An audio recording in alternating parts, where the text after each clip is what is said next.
cardio or strength training for weight loss? Find out today on our podcast. This is the StrongAF Club podcast.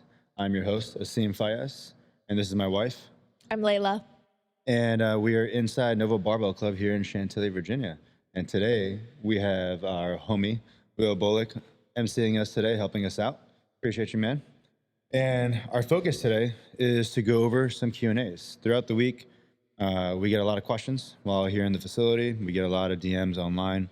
And we decided to start compiling a list of all the questions we get, everything from beginner lifters to the grapplers to the power lifters, etc., and everything in between.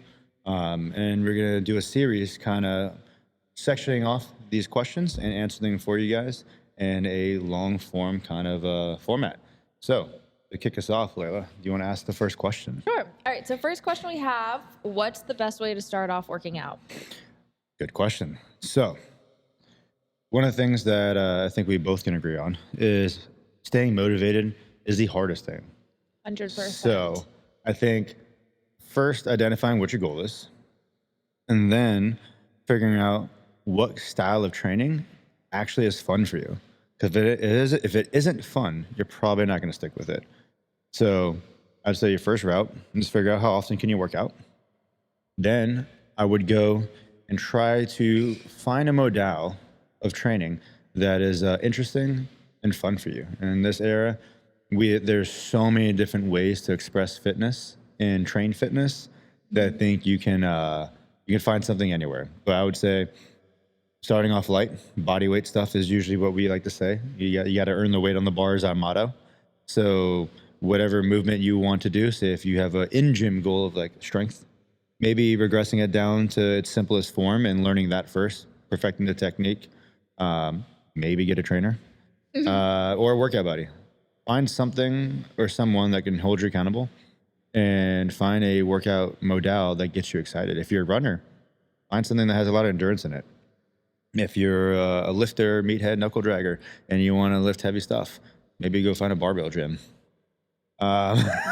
So there's something out there for everyone. But I'd say you need to first start your search off with what is it that you're trying to accomplish? What are your thoughts? Yeah, I agree. I think in general, just identifying if you have either a micro goal or something that you know that you're working towards, and then kind of walking that back, breaking it down into a step-by-step situation. Because I know from the trainer perspective, right, when you and I write workouts for people that are just starting off, we're always asking, what is your goal in fitness? Where are you trying to go? Whether it's weight loss, whether it's strength, whether it's performance-based. And then we are just working it backwards from there. So you brought up a really good point about how if you have like a specific lift that you're interested in doing, learning the techniques for that to build up to it. And that's kind of how we write our workouts for people that are just starting off. We'll have people that'll come in and be like, I want to learn how to deadlift. We're not going to just throw them under the bar. We take that back to the basics. What's the basic movement of a deadlift that they need to be proficient in before? And a kettlebell deadlift, and then eventually like glute bridge, yeah. Any sort of like hip hinge situation. And then from there, once they develop the proficiency in that, they can then move on to progress into the deadlift. So I think from the training perspective, you kind of need an outline of what it is you're looking to work on. But if you're coming in with just no goals, you're so new that you don't even know what goals you should be looking for or trying to establish, starting off with something fun is super important because that's going to be what helps you build the habit. And in my opinion, I'm biased, right? I think the aesthetic part helps a lot. I usually recommend that people do something where it kind of pushes the aesthetic along a little bit, like it develops their physique in a way that they like. Because I think those quick visual things that start to change when you start working out really help kickstart that motivation and the habit forming that comes with working out. For sure. So I'd say there's probably two answers to this from two different sides of the fence. On the consumer, the client side is how do you start off working out? First, figure out what gets you excited and what your goals are. And find a location, facility, or a training modal or program that allows you to work towards that. Because if your goal is to be really strong, don't go to a yoga studio. If your goal sure. is to get really mobile, maybe don't go to a strength focused facility. You know, like, so Yeah. there's a room for everyone. You just got to go make sure you find the right room. So from the consumer side, I would say that. From the trainer side, I'm gonna talk to the trainers out there, because this is where I see it get messed up. We have to keep our own biases out of it. And 100%. I see a lot of trainers putting their own biases into programming. So I'd say from a trainer's perspective, when you have someone coming in, they're brand new, super green, we like to say, focus on that 80% of that workout routine. First, listen to them, listen to their goals, listen to what they got to say, and make sure what you're writing and what you're programming is for that, not for you. The measuring stick of a good trainer is not how hard you can train someone, it is how much progress you can get them, and can you keep them around for a while, enjoying the workouts, right? If they're enjoying their experience, because I like to say we're in the business of experience, not training, then they're going to want to come back.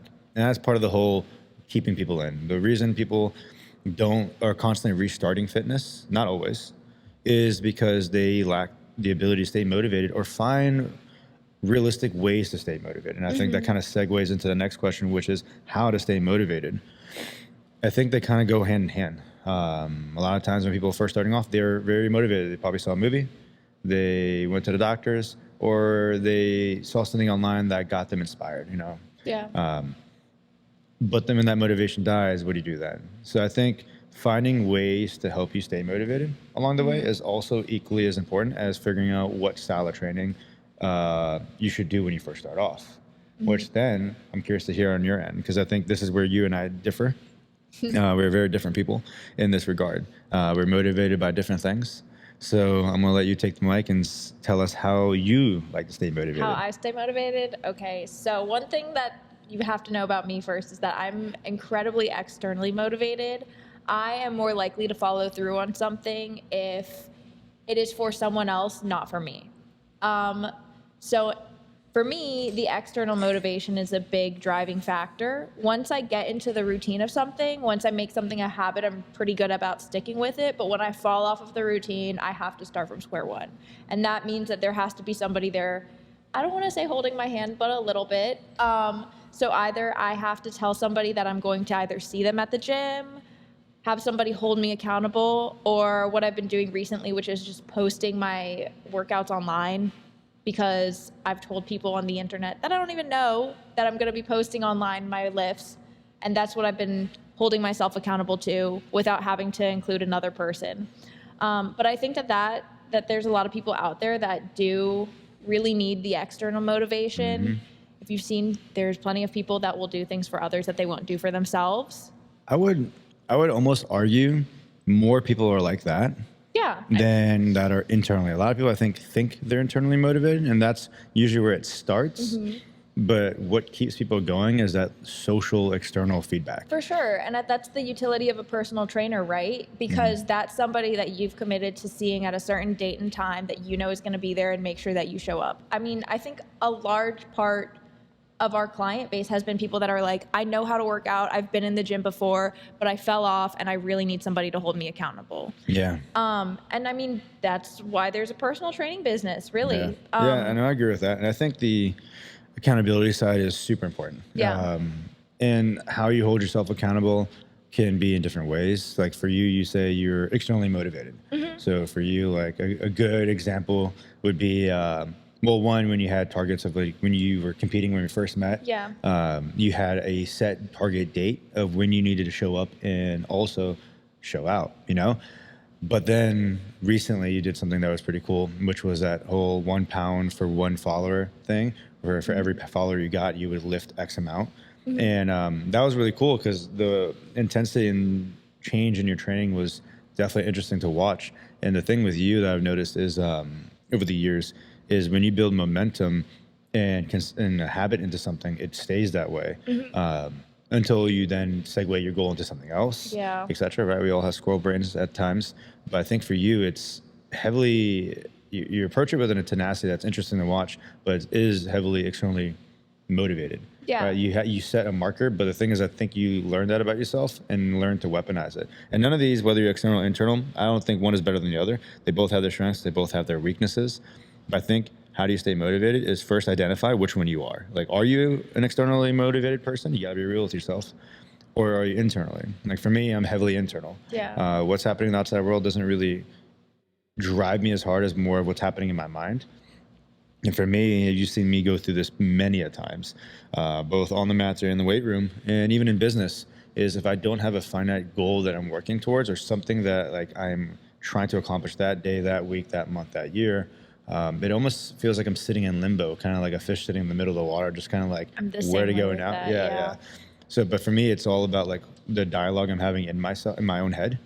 And when I have a small goal, like, I don't know, you've said this to me many a times, I'm constantly pushing the goalpost back. And I think that's something that many of you are going to fall into once you start getting into training more and you're getting regular and it becomes a part of you, is you are constantly pushing that wall back or pushing the goalpost back. So for me, that helps. And when you're constantly chasing something that you can't grab because you're constantly moving it away every time you get near it, I think it's important to give yourself mini wins. And that's my way of staying motivated, is I will come into every training session, regardless of what it is, with a 1 or 2 goal in mind. It's hard to fixate on like 10 things, right? So, or at least for me, it definitely is. So I'll pick 1 or 2 things, whether it's I want my technique to be better, or I want to do 1 more rep, I want to do 5 more pounds, I want to do 1 more set, or I want to do it with 30 seconds less rest. Insert whatever dial that I need to change that day to push the bar forward that day. It's very And metric based for it's you. extremely metric based for me because then it takes the emotion out of it. That inner dialogue is hard and loud, but when you have a definitive metric that you're measuring off of, it becomes very easy to then definitively at the end of a session say, am I better walking out of this session than when I walked in? And for me, that's what drives me, is did I walk away better than when I walked in? It's like these podcasts. You see me when I'm analyzing them. I'm looking at the metric of it. It's like, did we do better? How was the audio better, et cetera? So for me, I'm very internally driven, and it's always just trying to beat the version that showed up yesterday. But I'd say the majority of people, especially if you're asking this question, are externally motivated, and you just haven't found the right thing yet to get you there. But I will say, and then we'll save this for another podcast, is getting a training partner is a very powerful tool, but it's also a huge crutch. Because if you choose the Don't wrong, pick someone flaky, please. yeah, if you choose the wrong training partner and or someone who you are trying to get in shape to motivate them to get in shape, say a spouse or a partner, that is not going to end well usually. And we've watched this time and time again over the last 15 years. But we'll save that for another podcast in our couples in training episode. Yeah. The next question is training frequency, and this is kind of broken up into 2 sections: training frequency in general, and then also training frequency for the muscles and lifts. From a training frequency standpoint, from your perspective, how often do you think someone should work out? Oh, so mine is going to be based off of pretty much that individual and their schedule. I think that with any workout routine, it needs to be something that you can consistently do and that you know that you can make, because it's super discouraging if you tell yourself, I'm going to go to the gym 6 times a week, and you realistically can only make it to 3. Now you are feeling like you're losing trust in yourself because you said that you were going to do something, you didn't follow through. And in most situations, I see people slashing all of their tires when they messed up. Yes.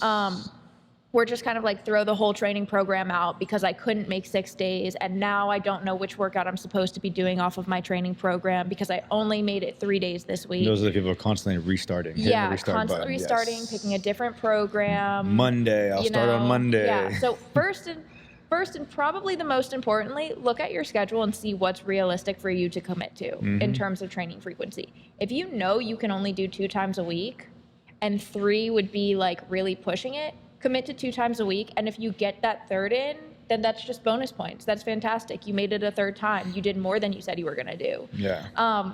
So frequency, 1, heavily dependent on schedule. People have kids, they have jobs, they have lives. Yeah. They have other things that they're doing. I mean, in terms of optimally, that's probably something that you could speak to a little bit better. So like from an optimal standpoint, generally speaking, the less often you work out, the harder you have to work out. The more frequently you work out, the less hard you have to work out. So for me, in a perfect world, I would like higher frequency, because I don't have to train as hard each session. So it's Yeah. mentally just easier to digest on a week to week basis. Yeah. But that's not how life works. So I 100% agree that first look at your schedule. And whenever we're writing up a program, I first ask, what are the other activities we're competing with? When do you wake up? When do you go to bed? What's your school schedule look like? What does your work schedule look like? What does your at-home schedule look like? Then we look at the gaps in there and say, okay, realistically, you can do a hard workout here, but you're gonna have to do a light workout here, et cetera, et cetera. So I'd say, look at your schedule, figure out what your frequency is. But understand, the less frequently you train, you're gonna have to train much harder in those sessions to disrupt your baseline enough to then be different the following week. Otherwise, you're just getting some stimulus each week, but it's not gonna change you. Yeah. In order for it to change you, it needs to be enough of a stimulus for your body to be like, we have no other choice but to adapt to this or we will break. Yeah. That's essentially a very crude, simplistic way of explaining the stimulus you're trying to elicit in training. That's when you're in like the deep parts of training. When you're just learning how to do things, obviously you're not stimulating much. You're trying to acquire a skill. But when you're training a movement or training a muscle group, you need to disrupt it enough for it to want to be different. Yeah. That's a hard thing that our body's fighting to do. Because in order for your body to change like that, it costs. And your body doesn't want to spend that money. It's very stingy. You know, it doesn't want to spend the calories on that. So I'd say frequency. Most people that are in this area that we interact with, 2 is the minimum, 4 is probably towards the top end. Anytime someone comes in here super green, especially after New Year, so we just passed that and we had a lot of that come through. Everyone's like, I want to work out 6 days a week, 7 days a week. Sick. How often are you working out right now? None. Yeah. Okay. Let's start off baby steps. Let's set you up for success, not failure. So I think usually when people start off, they do the whole gambit, right? They try to do the whole thing at once. The lifting, the supplements, the meal prepping, the lifestyle, the wake up early, wherever. I don't know when that started, but the whole wake up early thing and all that cold plunge, let me stare at the sun, photosynthesis, like there's a lot of things people are trying to throw in at once. And it's like, this is not sustainable, right? It's just not sustainable. This is why there's that whole like trend, right? Like most of these jokes come from some truth and the whole New Year's rush. Yeah. Although a joke is really real. And a lot of times people wait to that magical date to start. But the reason they're constantly hitting the restart button every year is they didn't set themselves up for success. They decided to go from Clark Kent to superhero, like Superman, instantly, right? They wanted to go from whatever they were doing, no working out, no meal prep, not sleeping in, et cetera, and then they want to do a giant life overhaul. And very, very few people I feel like can actually do that. I think the only times we've ever actually seen that work is if somebody gets like crazy news at the doctor's office or there's like a trigger where it's like, Yes. if I don't change, like I might actually die. Yes, yeah. Like a huge breakup, divorce, doctor scare. It has to be like red zone, break the glass, let me grab the barbell and go to the Something gym kind of thing. life-altering. It has to be life altering. Otherwise, I've never seen it actually sustain. Even with a good tribe, like your why is very strong. So frequency, I would say on the bottom end, twice a week, top end, 4 times a week. If you do anything more than that, I mean, bonus points. My personal preference is on my to-do list every day, I just write sweat. So if I can't get a lift in, because our schedules here are wild, and lately we've been doing a lot of things and I'm not really stationary as much. If I can't get a lift in, my goal is just sweat, whether I'm doing something on the ground, mobility, just something. For me, I'm very momentum driven in that sense that if I give myself rest days, I give myself rest days. And I learned that about myself the hard way, that I can't program regular rest days because life finds a way to give it to me anyways.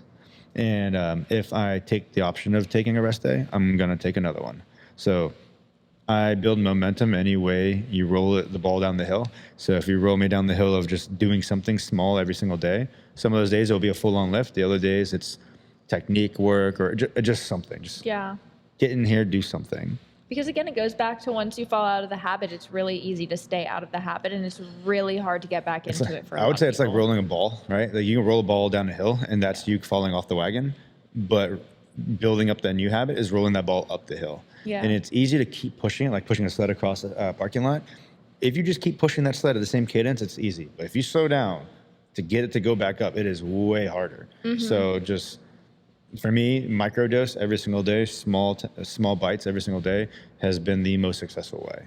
And then the next one, which is frequency of the lifts and muscles. Let's break that into two sections. You talk a lot about volume with training and how much volume you need for stimulus in certain muscles, and that's something that you do a really, really great job of making sure everyone's program is consistent with, regardless of the frequency. Yes. So volume equated frequency does matter to a degree. However, some research does show that I think it was called a Norwegian study, and what they did. And I'm going to definitely mess this up. It had to have been like 2013, 2016. It was one of the teens. But what they did was they had two test groups. And the reason this study was super important was a lot of tests and research was done on untrained individuals. But what about the people who are working out or have been working out? What about them? Because they don't respond the same way to stimulus as people who are new to it. So what they did was they took two groups. Group A did the same amount of volume for the week, but did it 3 days a week. Group B did the same amount of volume, but they did it across 6 days a week. And what they found at the end of the duration, whatever it was, let's just say 12 weeks, the people who did it more frequently got faster results muscularity-wise and strength-wise. Part of the reason, the theory is one, they had less junk sets. Junk sets being, as you fatigue, your quality of contraction and position diminishes. So that's probably where you should pull the plug and move on. So by putting it into more frequent sessions, but shorter sessions, you're coming in more fresh for each one. So you're able to give more mental and physical focus. The other one is skill. And that's where I really want to hone in on the frequency side, is the more often you practice something, the better you get at it. Who's going to be better at throwing free throws? The guy who does it once a week or the one who does it 5 days a week? And I know those are extreme examples, but that is exactly it. It's frequency. So I like, with our programming here, our style is heavy frequency and volume focused. Volume, just by definition, is sets times reps times weight, right? No, sets times reps. Tonnage is sets times reps times weight. So we like a good amount of volume, not high intensity. So I don't like people really lifting that hard, that heavy, that often, because when you start practicing shit technique, you start demonstrating shit technique. So I think keeping yourself at a high enough intensity that keeps you honest, but low enough that you can do it again tomorrow is huge. But frequency is king. The more often you can practice doing something, the better you'll get at it. You can take 3 people, and one person all 3 of them will do a bicep curl, or let's say a bench press. Let's use that. And person A does it every day. Person B does it twice a week, and person C does it once a week. C and B are going to be more recovered because they're not doing it every day. But person A is going to be the most skillful in it, meaning he's going to be able to probably, not definitively, but probably able to contract more of that muscle per rep. So he's getting more out of those reps because he's just more skilled at doing that movement. He's wasting less energy through the supportive structures. He is going to be a better lifter. Now, risk for injury is lower. His skill is better. His strength is probably going to go up, which then means he can put more load on, which then means he can stimulate more, circle all the way back, probably better growth. And I'd say from a frequency on the muscle side, my opinion is, once again, frequency is king. However, this is where it gets dangerous when it comes to hypertrophy. The more often you train, the less volume you can train with, more likely. Certain muscles respond really well to high frequency. I don't think anyone should train a muscle group once a week. Does it work? Of course. Yeah. Of course it does. I mean, because like when you were training in your show days, like I would say, and you can talk to this as well, is training a muscle group once a week, like unless you're absolutely obliterating that muscle, it's going to recover in like 3 or 4 days. Then those next 4 to 3 days, it's not doing anything. That's missed opportunity to stimulate it again.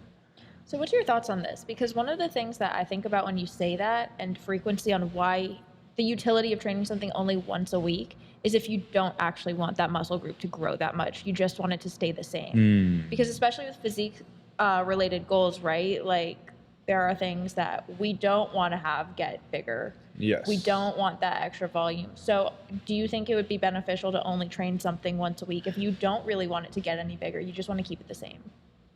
Yes, I would definitely say a maintenance volume is definitely key, because like if you're trying to up the volume and frequency of all your muscle groups and you're trying to grow everything in its totality every cycle, I mean, I don't see that being successful for most. I think having like 1 or 2 muscle groups that you turn the dial up of frequency while the others kind of maintain and one kind of sitting in the back seat is probably the right route. I see what you're asking there, and I definitely think once a week for, like, say, if someone has developed arms but their legs aren't as developed and they want their arms to kind of tone back, right? If you're female, you don't want very, very developed arms. You want to develop more lower body. I would say, yeah, training the upper body, the arms less frequently would be king, just because, one, you're not stimulating it as much, but what people don't think about is how much secondary stimulation do these muscles get doing the other From lifts. the other exercises, It's like when you, even with a lower body lift, like a deadlift, right? Well, technically a hip movement. When you do a deadlift, I mean, you're still holding it with your arms. Yeah. So your upper back, your arms, your traps, your forearms, everything is getting engaged, your core. When you're doing a row, your biceps and your rear delts are still being hit. So a lot of times for, like, say, our lifters, if you're benching often, I'm really not going to give you, unless like your lockouts or suffering or your bench numbers are really low, you're not going to see a lot of tricep work. We'll see a lot of bicep work to balance out that force on the elbow, because when you're benching, you're already getting a lot of tricep stimulus there. So you got to be careful with doing too much. And I think that's where people get into deep water in balancing the frequency, is they try to do the same amount of work for each muscle group, but then up the frequency. So now they're effectively doubling or tripling their total volume per week. That's where you get into deep water, and that's where the tendonitis, injuries, etc. come in. So I think if you're going to up frequency, you got to lower the volume and be mindful of, okay, well, if I'm not doing a tricep extension, what else is hitting my tricep still? You know? Yeah. So how does all of this tie in with, like, cardio? So if somebody wanted to lose weight, are they focusing on cardio or strength training? Good question. Blanket statement. Everyone should do cardio no matter what. I'm a firm believer that your cardio is your base and your strength is your ceiling. So everyone should have aerobic capacity, should have a good level of fitness so you can recover from workouts better, from sets better, and just be in better overall health. Now, for weight loss, I'm going to use 2 cars as an example on a street. So one car is a 4-cylinder that's packed full of people. It's a little bit heavier, maybe heavier than the structure can handle, but it's a 4-cylinder. Car B is a V8, only has one person sitting in it, maybe 2, but it's a V8. And they both go a quarter mile. Who's going to burn more gas? The V8, most likely. Probably. Why? Because it costs more to get that engine to do the same amount of work. And why is that relevant to what we're asking? The more muscle you have, the more calories you burn doing the same activity. The way we burn calories at rest is based on 2 things. Your BMR. Well, your BMR is based on 2 things. Your automatic responses, so like your heart beating, lungs pumping, your eyes blinking, etc. Things that we don't really control, they just kind of happen. It's Your bodily functions. Normal bodily function, yes. The thing that you can heavily influence is your muscle. And a lot of people, when they first start off, aren't very muscular.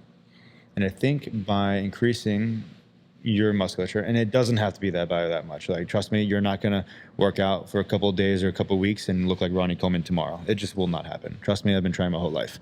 But I think being able to increase your muscle mass will allow you to burn more calories doing this same task, right?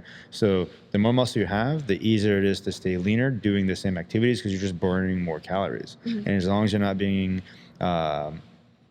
unwise in the kitchen, I think you'll be able to obtain better results that way. I think strength training should be the base for 2 reasons. 1, build muscle, burn more calories at rest. Secondly, and I think this is actually might be more important psychologically, is an easy metric to measure. Circling back to what I was saying about how I stay motivated. Did you add more weight to the bar? Did you do another set? Did you do another rep? Did you rest a little bit longer? Did you add another exercise? Did you add another workout? These are all easy metrics you can leverage to help stay motivated. And strength training allows you to do that. And it's an easy metric that for 5 minutes, I can mess with 6 different dials, and it's still only 6 minutes of work versus cardio. At some point, 10 minutes is going to be easy. So what do? Do 12? 15? Yeah. 20? Well, where do you draw the line? Also on that point, right, when we're using cardio for weight loss, you hit essentially a baseline. Your body adapts. Yes. And then you have to take it even further in order to continue to see results, right? Yeah, so, you become skillful after a while. So then your body becomes skillful at it and it adapts to it. So then to disrupt that, you must do more effectively. But when you're doing a activity that's duration based, I mean, not everyone got that kind of time. So I think strength training gives you the biggest bang for your buck, especially if you're strapped for time. Cardio is a good leveraging tool, a card in the back pocket that you can play from time to time to help break through a plateau. And it's also something that you can use as a base to kind of build up your overall aerobic capacity. Yeah. But I think if you had to pick one or the other, I would go strength before cardio.